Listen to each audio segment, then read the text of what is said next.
Hello and welcome. Why is Africa so rich and yet its people so poor? The poverty of the continent in the face of such rich mineral and other natural resources has been a dilemma for those trying to alleviate the suffering of Africans, most of whom are living on less than $1 a day. Those in the bottom billion with that paltry income are seeing things getting worse according to the development community.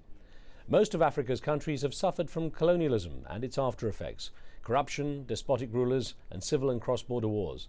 While the vast majority of humanity has seen significant improvement in their standard of living, the bottom billion appear painfully forgotten, contending with everything from natural disasters and chronic disease to brutal conflict and corrupt government.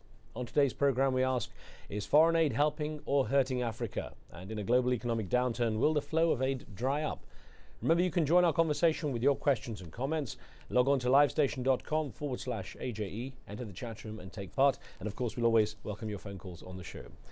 Joining me are two leading figures on the subject who also are no strangers to each other. In fact, one used to teach the other. I'm joined by Dr. Dambisa Moyo, a Zambian economist and former global economic strategist for investment bank at Goldman Sachs in London. She also worked as a consultant for the World Bank. In her new book, Dead Aid, Why Aid is Not Working and How There is Another Way for Africa, she recommends a 5-year phasing out period for foreign aid. Dr. Moyo is joined by her former professor at Oxford, Paul Collier, who teaches economics there and directs its Centre for the Study of African Economies. He's also the former director of the Development Research Group at the World Bank. And he's author of The Bottom Billion, Why the Poorest Countries Are Failing and What Can Be Done About It, which provides a sharp reassessment of why vast populations remain trapped in poverty despite endless debate over foreign aid policy among wealthy countries.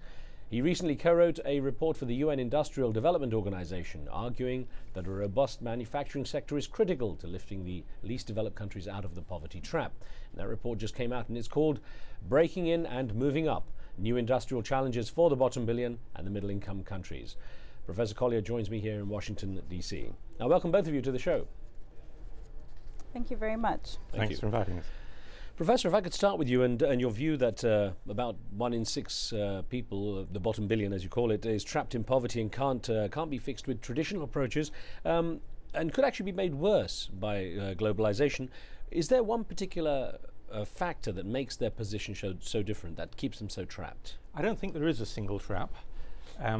I've been a professional development economist for 40 years nearly, and I've seen every decade somebody comes up with the big explanation, and each decade it changes.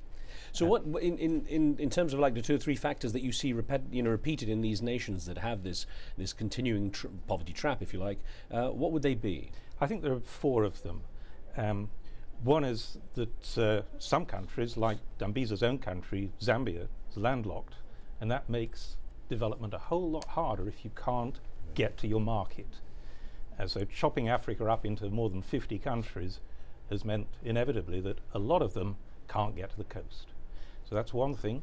Another is having valuable natural resources, which is a paradoxical sort of trap. It should be a big opportunity. Sometimes it is, but usually it's a curse. A third is having really weak governance. Small country, weak governance, it's very hard to get out of that. And all 3 of these things lead to the 4th, the biggest trap, which is the conflict trap. Once you get into violent conflict, these conflicts go on a long time. Even when you get out of them, the chances are you go back into violence. Well, Dr. Moyo, if I could bring you in, and glad to have you with us there from London. Your book, Dead Aid, argues that aid policies are actually making the situation much worse, and the poor are getting poorer because of it. What's your basic premise for that? I think the evidence is on my side, actually. We've had over 50 years of aid going to Africa.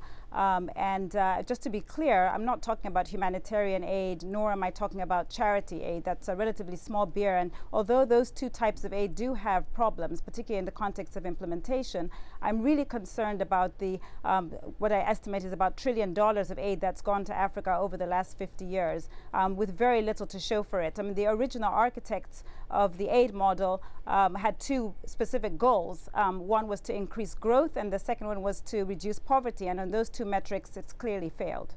Now, you'd like foreign aid policy to be phased out, at least the elements that you're referring to here. What alternatives do you see? What would be the solution then? Well, the second half of my book is actually dedicated to solutions. I feel that it's very easy for us to focus on the negative and some of what I call in the book the four horsemen of Africa's apocalypse, which is war, poverty, disease, and corruption.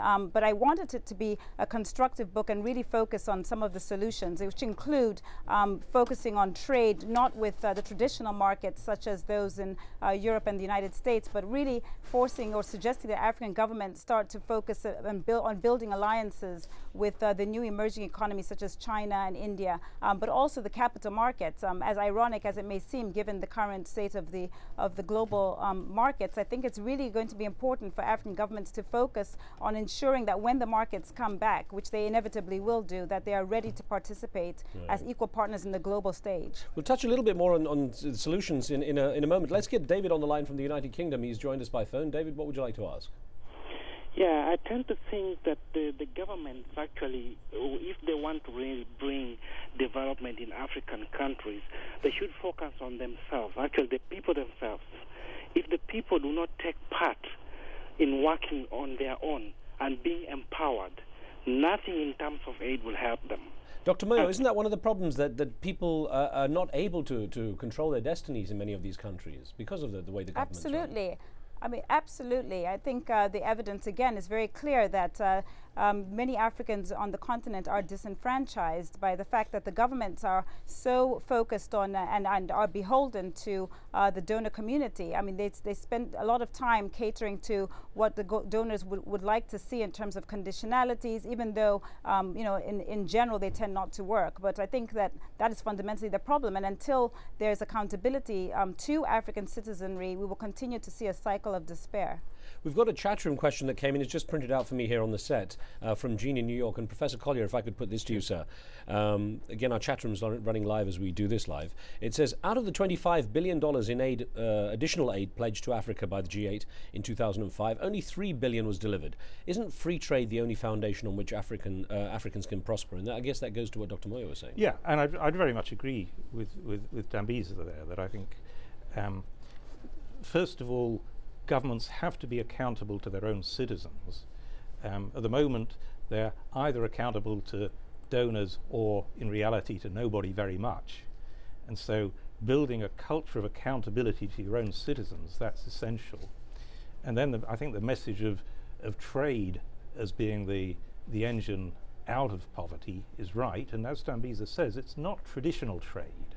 It's moving beyond just the export the primary commodities to adding value. That's why I'm very keen for Africa to break into manufactures. You referred to the four factors, and the fourth was compounded by the first three, and the fourth was conflict. And I know you're a keen proponent of getting more peacekeepers, more troops into African countries to try to quell the conflict situation each faces. Isn't there a danger, though, with this arrival of outside forces, again, of that almost like an echo of the colonialism that put Africa where it is, according to many? I think I'm definitely not trying to recreate colonialism. What I am trying to encourage is that without security, development just can't get going. And goodness, the last couple of months we've seen how insecure West Africa is. Just 3 countries tumbling, governments ousted by coup d'etat, not always very savory coup d'etat either. So security is very hard in countries which are really poor and really small. Security is much easier in a big and a richer society. That's why the big rich countries are safe and the small poor ones are insecure. Based on this idea of the insecurity, Dr. Moyo, to what degree perhaps is the West and the developed world helping Africa and providing aid and having aid policies based on a sense of moral duty to help the poor, rather than a structured effort to try to change the situation long term? Just really, I guess, paying for guilt. Well, I don't want to cast aspersions on why it is that the West continues to insist on pushing aid to Africa when we have, as I said, 40, 50 years of evidence that it hasn't worked. What I can say, and this is picking up on Paul's earlier point, is that we've tried many different interventions, aid towards growth and poverty, aid towards infrastructure, aid towards governance, aid towards structure adjustment, stabilization programs, but inevitably, it always comes out with the same outcome, which is that it hasn't worked. And I think the bigger issue here is that we shouldn't focus on the fact that it has failed, which is very clear, but the fact is that there are other countries during this time that have managed to achieve double-digit growth, and you know, in essence, Africa should be copying that instead of trying to chase a strategy that has failed completely. Now, what we do, we're going to take a short break here. We've got people on the phone waiting to join us as well. As we go to break, we asked renowned economist Jeffrey Sachs about the question of aid on our show last week, and he was strongly supporting more aid to Africa. As we go to break, just before we take a break, let's listen to what he had to say. Such claims are absolutely pernicious and could lead to the deaths, actually, of millions of people, because aid, when focused on getting AIDS medicines to people who need it, getting anti-malaria bed nets to children who need it, getting vaccinations, getting a bag of fertilizer to farmers for whom it's a difference of feeding themselves and feeding their families and not, make all the difference in the world. So, of course, aid needs to be focused, targeted in high priority areas. But this claim of this book that aid is bad, just cut it off, is absolutely wrong-headed and dangerous, and it's not said by someone who has a child in an African village. I think it's a shame to make such a claim, because people will die if that kind of policy were followed.